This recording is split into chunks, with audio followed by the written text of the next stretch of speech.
कथेचं नाव शेजारी. लेखक के. मला आणि सीमाला इथं येऊन 1 वर्ष झालं होती. सोसायटी तशी जुनीच होती, पण कमी किमतीत चांगला फ्लॅट मिळत होता, म्हणून मग जास्त विचार केला नाही. सुरुवातीला सोसायटीतली लोक चांगले वागायचे, पण नंतर विचित्र वागू लागले. आम्हाला अवॉइड करू लागले होते. त्यातच आमच्या वरच्या मजल्यावर एक नवीन जोडपं राहायला आलं. त्यांचंही वागणं सुरुवातीला जरा विचित्र होतं.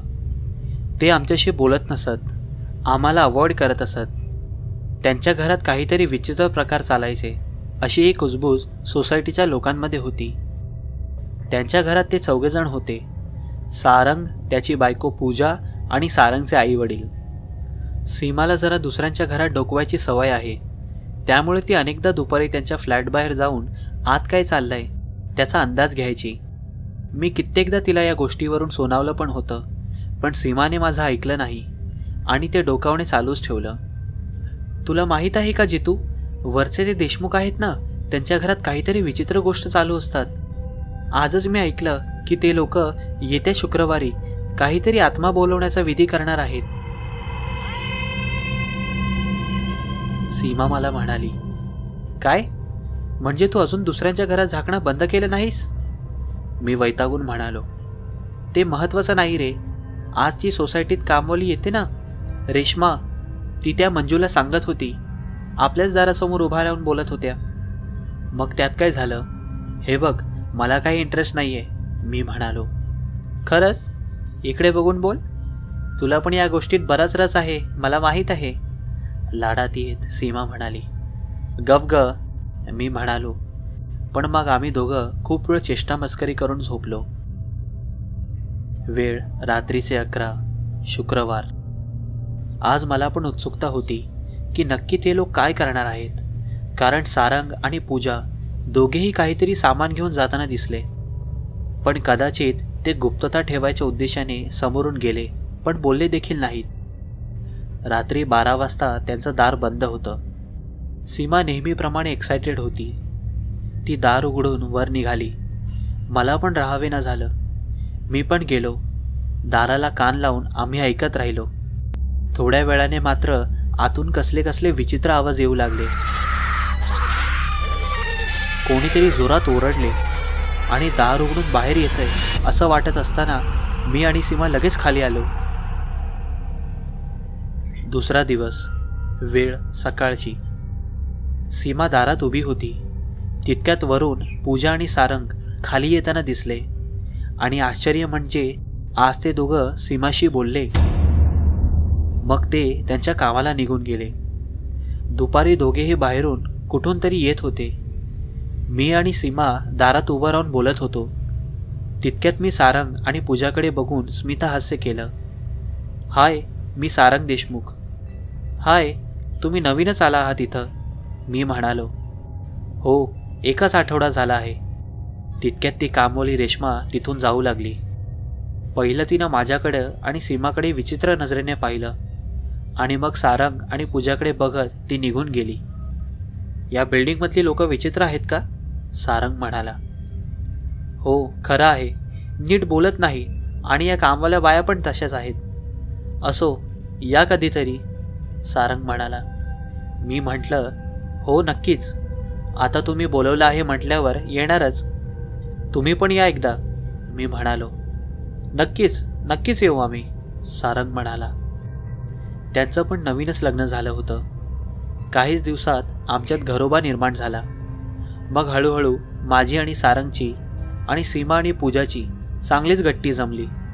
आम्ही बिल्डिंगच्या गच्चीवर चौघेही गप्पा मारण्यासाठी रोज भेटू लागलो. सारंगची आई जरा विचित्र होती. कायम काहीतरी पुटपुटत असायची. त्याचे वडील पण थोडे तिरसट होते.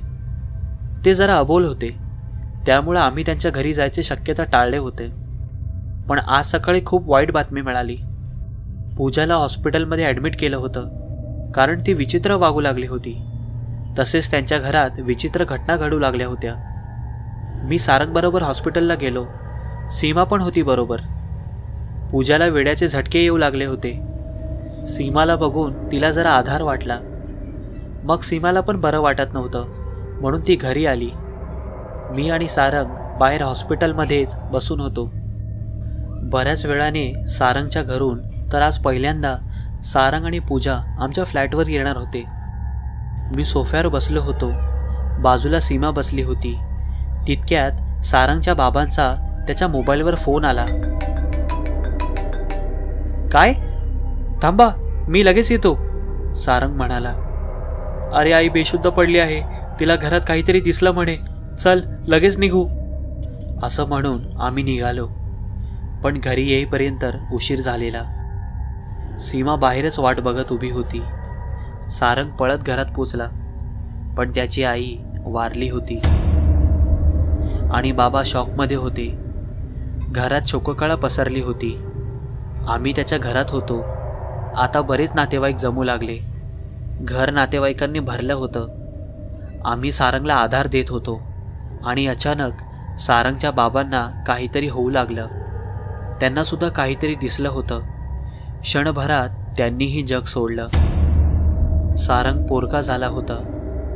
दुसऱ्या दिवशी सारंग घरात एकटाच होता. मी जाऊन त्याला आधार दिला. आता पूजालाही डिस्चार्ज मिळणार होता. पुढल्याच दिवशी पूजा घरी आली आणि काहीच दिवसात ते दोघेही सावरले. आता आम्हीच त्यांचे सगळे सोयरे होतो. हळूहळू सगळं सामान्य होतच होतं. आम्ही चौघेही आनंदात होतो.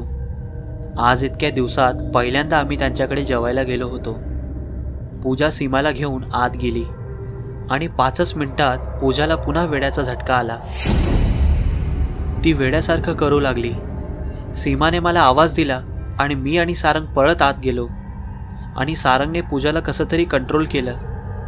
पूजाला काहीतरी दिसलं होतं, पण आमच्या घरात काहीच नव्हतं. पूजा, काय झालं? सारंगने विचारलं. पूजाने समोरच्या कपाटाकडे बोट दाखवलं. सारंगने तिकडे पाहिलं. मी सारंगच्या अगदी मागेच उभा होतो. आम्ही पण तिकडे पाहिलं, पण विचित्र असं काही वाटलं नाही. म्हणजे आई बाबा जे म्हणायचे ते खरं होतं. आईला जे दिसत होतं, बाबांना जे दिसलं ते खरं होतं. घाबरलेला सारंग घामाघूम होऊन थरथरत होता. मी त्या भिंतीकडे पाहिलं, पण तिथे काहीच नव्हतं. पूजा बेशुद्ध झाली. सारंग स्तब्ध होता. कदाचित त्या रात्री केलेल्या गूढ साधनेमुळेच त्यांना आणि त्यांच्या कुटुंबाला त्रास होत होता. पूजा बेशुद्ध झाली. मी सीमाला घेऊन खाली आलो, कारण सारंग काही बोलायच्या अवस्थेत नव्हता. दुसऱ्या दिवशी मी सकाळी सारंगच्या फ्लॅटवर आलो, पण त्याला कडी लावलेली होती. सारंग पूजाला घेऊन दवाखान्यात गेला असेल. तेवढ्यात आतून मला कसला तरी आवाज आला. मी कडी उघडून आत आलो. हळूहळू चालत त्याच्या बेडरूममध्ये आलो, तर तिथं एक स्त्री पाठमोरी उभी होती, त्याच कपाटासमोर. पण त्या कपाटातल्या आरशात तिचा चेहरा बघावा म्हणून मी तिच्या मागे उभा राहिलो. तेवढ्यात ती मागे वळली आणि मोठ्यांदा हसू लागली. मी आरशात तिचं विद्रूप रूप पाहिलं. माझ्या अंगाचा थरकाप उडाला.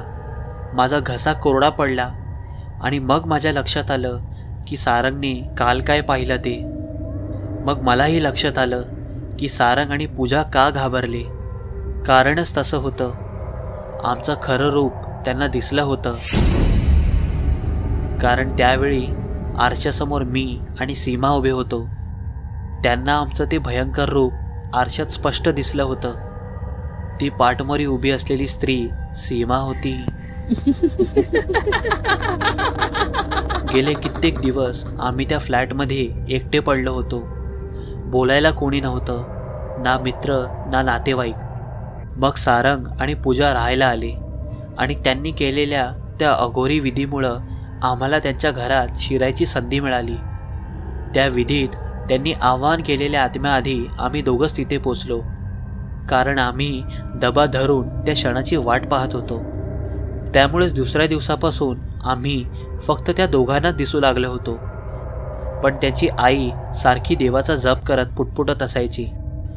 आम्हाला त्याच्या घरात त्यांच्या बरोबर राहायचं होतं, पण म्हातारा म्हातारी असेपर्यंत ते शक्य नव्हतं. म्हातारा म्हातारीला आम्ही दिसत नसायचो, म्हणूनच पूजा आणि सारंग जेव्हा जेव्हा त्यांच्यासमोर आमच्याशी बोलायचे तेव्हा म्हातारा म्हातारी विचित्रपणे पाहत राहायचे. त्यांना विचित्र वाटायचं की सारंग आणि पूजा कोणाशी बोलत आहेत. तसेच ती कामवाली रेश्मा पण विचित्रपणे बघत निघून गेली होती.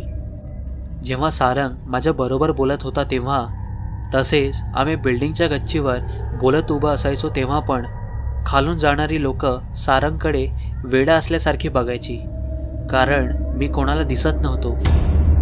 ज्या दिवशी पूजा हॉस्पिटलमध्ये गेली त्या दिवशी सीमाला संधी मिळाली म्हातारीला संपवायची. त्या दिवशी आम्ही हॉस्पिटलला होतो, पण म्हातारा काही कामासाठी बाहेर गेला होता. सीमा ॲडमिट झाल्यापासून त्या घरात कधीही येऊ जाऊ शकत होतो. सीमाने म्हातारीला स्वतःचं खरं रूप दाखवलं आणि म्हातारी धक्क्याने गेली. तसेच ज्यावेळी म्हातारीच्या अंत्यविधीसाठी नातेवाईक जमू लागले होते तेव्हा गर्दीत म्हाताऱ्यालाही मी माझं विद्रूप रूप दाखवलं होतं आणि म्हातारा भिंतीकडे बोट दाखवत नव्हता, कारण भिंतीच्या जवळ मी उभा होतो. तो माझ्याकडे बोट दाखवत होता, पण आता ते परत कधी इथे येतील की नाही माहीत नाही. पुढचा दिवस.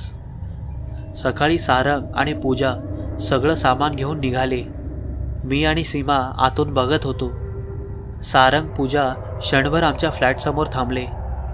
तेवढ्यात खालच्या मजल्यावरचा कुलकर्णी आला. तिकडं बघू पण नका, त्या फ्लॅटमध्ये 3 महिन्यांपूर्वी एका जोडप्यानं आत्महत्या केली होती. डिप्रेशन आणि एकटेपणामुळं आज पण आतून विचित्र आवाज येतात. सारंग आणि पूजा आम्हाला भेटलेले चांगले मित्र होते, पण आता परत नवीन शेजारी यायची वाट पाहत बसावी लागणार. तुमच्यापैकी कोणी येतं का आमचं शेजारी बनायला?